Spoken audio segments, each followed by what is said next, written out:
లోనేమో కాంగ్రెస్, ప్రస్తుతానికి బహిరంగంగా భారతీయ జనతా పార్టీ అద్భుతమైనటువంటి ఒక విచిత్రమైనటువంటి మోసపూరితమైనటువంటి నాటకం ఆడుతున్నారు నారా చంద్రబాబు నాయుడు గారు.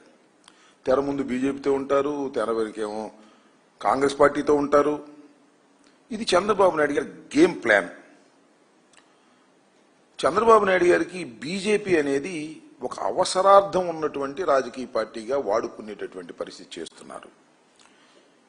నిన్న చాలా విచిత్రం, హైదరాబాద్లో మనకు ఒకప్పుడు ఉమ్మడి రాజధాని, నందమూరి తారక రామారావు గారు కూడా హైదరాబాద్ రాజధానిగా ఉన్నటువంటి ప్రాంతాన్ని, మన ప్రాంతాన్ని ముఖ్యమంత్రిగా చేసినటువంటి వ్యక్తి. ఆయన విగ్రహాన్ని ఆవిష్కరించారు. ఎవరు ఆవిష్కరించారు? కాంగ్రెస్ పార్టీ ముఖ్యమంత్రి గారు ఆవిష్కరించారు. ఆవిష్కరించకూడదని కాదు నా ఉద్దేశం. కాంగ్రెస్ పార్టీ ముఖ్యమంత్రి గారు వెళ్లి ఆవిష్కరించారు. కాంగ్రెస్ పార్టీకి వ్యతిరేకంగా పెట్టినటువంటి రాజకీయ పార్టీ అని ఎన్టీ రామారావు గారు చెప్పారు. నిన్న మహానాడులో కూడా చంద్రబాబు నాయుడు గారు దాన్ని ఓదరగొట్టారు. ఇవాళ రేవంత్ రెడ్డి గారు వెళ్ళి దాన్ని ఓపెన్ చేస్తే అద్భుతమైన మాటలు చెబితే తెలుగుదేశం జెండాలు పుచ్చుకుని అందరూ స్వాగతం పలికారు. చిత్రం చూశారుగా. కాంగ్రెస్ పార్టీ ముఖ్యమంత్రి కాంగ్రెస్ పార్టీకి వ్యతిరేకంగా పెట్టినటువంటి ఒక రాజకీయ పార్టీకి స్వర్గస్థుడైనటువంటి ఎన్టీ రామారావు గారి విగ్రహాన్ని కాంగ్రెస్ పార్టీ ముఖ్యమంత్రి ఆవిష్కరిస్తుంటే తెలుగుదేశం జెండాలు పుచ్చుకుని వెళ్ళి ఆహ్వానం పలికారు.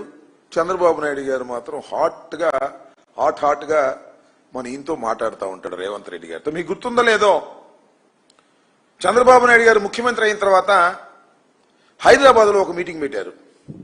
చంద్రబాబు నాయుడు గారు, రేవంత్ రెడ్డి గారు. ఏమిటయా మీటింగ్ అంటే విభజన సమస్యల పరిష్కారం కోసం ఒక మీటింగ్ పెట్టారు. గుర్తుందా మీకు? పెద్ద ఆర్భాటం చేశారు.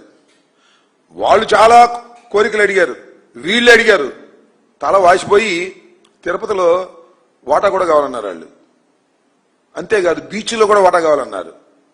అబ్బాయి ఇప్పుడు లాభం లేదు అబ్బాయి, మళ్ళా వాయిదా వేస్తున్నాం, దీనికి ఒక కమిటీ వేస్తున్నాం, ఈ కమిటీ అనేక సార్లు కూర్చుని సమస్యలు పరిష్కరిస్తుంది అన్నారు.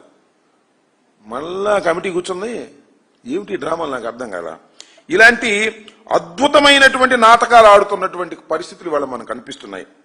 యాతావాత నేను చెప్పాలనుకుంటున్నది ఏంటంటే, చంద్రబాబు నాయుడు గారికి ఇక్కడ కాంగ్రెస్ బి టీం, ఆంధ్రప్రదేశ్లో చంద్రబాబు నాయుడు గారికి కాంగ్రెస్ పార్టీ ఒక బి టీం, అలాగే తెలంగాణలో కాంగ్రెస్ పార్టీకి తెలుగుదేశం పార్టీ ఒక బి టీం.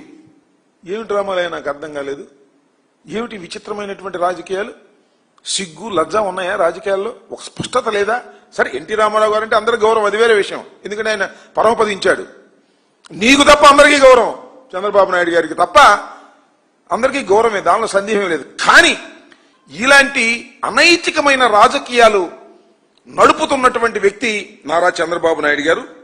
ప్రతిసారి ఇది ఇలాగే జరుగుతోంది. అవసరం వచ్చినప్పుడల్లా కాంగ్రెస్ పార్టీ మీద లవ్ అండ్ ఎఫెక్షన్ చూపిస్తాడు. మనం చూశారు కదా, తెలంగాణలో కాంగ్రెస్ పార్టీతో కలిసిపోయాడు, ఎన్నికల ప్రచారానికి వెళ్ళాడు, తుక్కుగా ఓడగొట్టారు, అది వేరే అంశం.